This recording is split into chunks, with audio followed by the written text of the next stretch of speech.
Welcome to CEO Money. I'm Michael Yorba. Thanks for joining us. I have RL Narayana, CEO of Code in Canada, on the show with us today. RL, welcome to the show, and thank you for being here, but how are you bringing businesses to Canada, and where are they coming from? See, I'm heading Asia Pacific for Code in Canada, and I'm heading the India operations. See, as I said, Michael, the opportunity here is we have to see this as an ecosystem. This is not something which should be seen in isolation. As Gestalt psychology says that the whole is always different from the sum of the parts.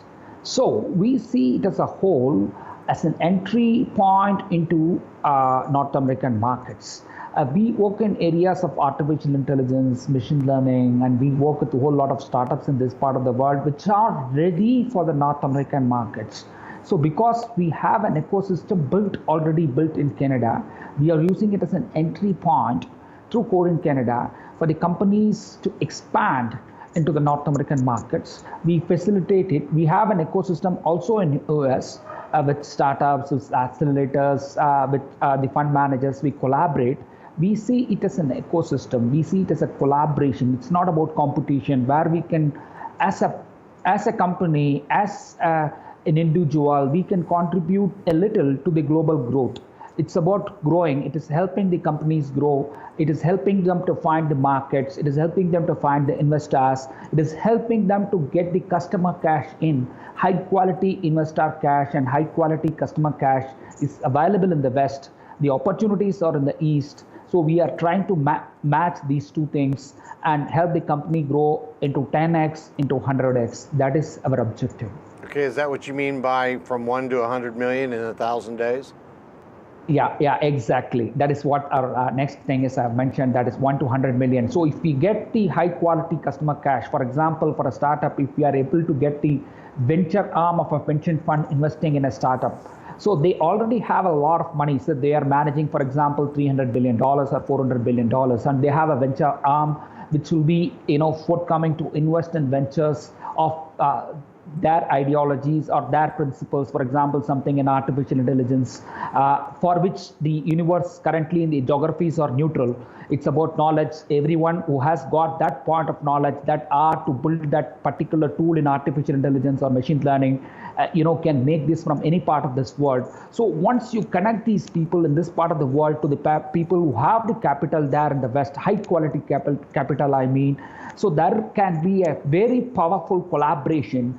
And if you see in the history of civilizations, I see that the guys who have made it big, be it Microsoft or be it Apple, or you take any companies which are closing to the $1 trillion, even Amazon for that matter, they have got there because of powerful collaboration. Right. So that is a point that if you bring these powerful collaborations to the table, we will be able to take them and make them big. Yes. I get it, and I completely understand the model. Talk to me about startup success, fintech for the poor. Startup successes, we are working, as I said, that for the first thing, the problem now across the world is if there are startups which the people are forthcoming to fund. There are ecosystems, there are fund managers, there are venture funds which are ready to fund the startups. But the problem is there across the geographies. I'm talking about Europe, I'm talking about USA, or this part of the world. The thing is, if they get the investor cash, if they raise 10 million, 20 million from nowhere, they're raising the cash, they think that that's a success.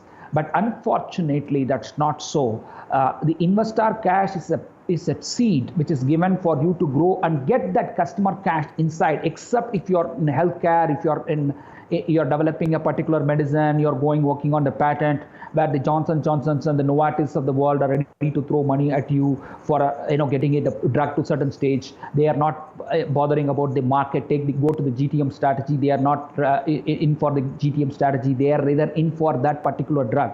If you're not in healthcare business, if you're in consumer business, you need to get that customer cash. The problem with the startups, I find that they get into they go to the victory thing after getting the investor cash. So that becomes a hindrance for many startups. So what I find is you need to put them, you need to communicate them, that big idea. Hey, look, you're there. The customer cash is the key. You need to build your vision and mission towards that. Once that comes in, the investor is a shadow who will chase. You are living in a capitalist world. Capital is going to chase the ideas which is going to give further capital, which is going to give productivity to the capital. So I communicate this to the startups from the very beginning, and from the very beginning I give them the vision that here we are looking at making $100 million company. We are not looking at 1 million, we are not looking at 10 million, we are not looking at 30 million. Once you communicate this vision to the startup promoters, they come into the set of mind and they communicate this same thing to the team. So there is a synergy in the entire organization. And once you communicate this idea to the venture capitalist or other forms of the funds or so people, they are also excited about it. So they are ready to give the time. So from the very beginning, from the day one, there is clarity. Got it. That is very paramount. All right, fintech for the poor.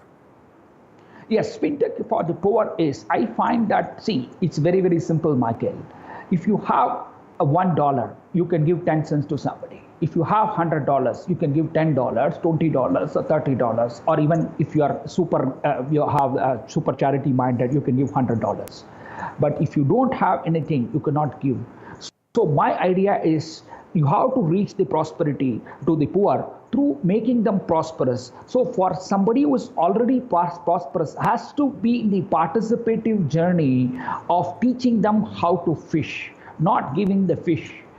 By teaching them how to fish, so that they come out of the poverty angle, and you communicate the same vision to them. You communicate that if you are making these $100 million companies as a part of the CSR, the corporate social responsibility, they need to allocate, they need to put some of the team members into the CSR program so that they make at least 10 individuals or 20 individuals, at least a millionaire.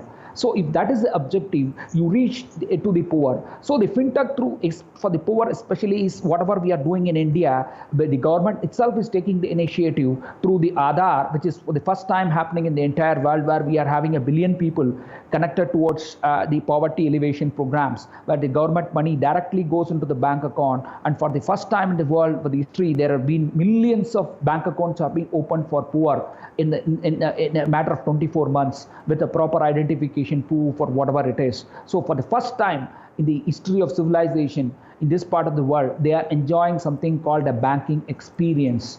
After 70 years of independence, we have penetrated that very fast with the help of technology. So I feel that, so whatever government has done in this part of the world, if we can replicate that, we can take that as a model, we can take that same model to Africa and make it work. Because if you bring layers in between, whether it's a developed country or a developing country, if you bring the layers in between, even US has a problem in healthcare.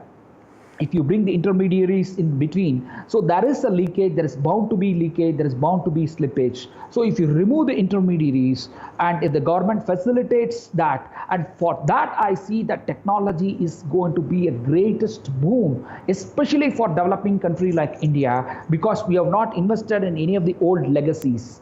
The old legacies are not there with us. So we are starting afresh, we are starting new. So when we bring the new technology directly and implement for the fintech program, particularly for poverty alleviation, it works superbly. So the current government in India, the Modi government, has saved at least $30 to $40 billion because of the fintech program which the government has deployed.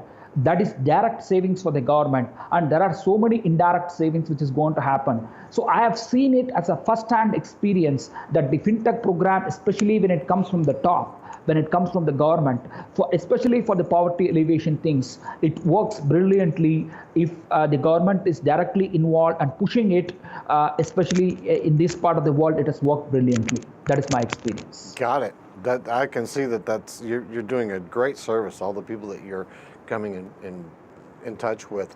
RL, thanks for being a guest on the show. Thank you much. Thank you. My pleasure. Brilliant.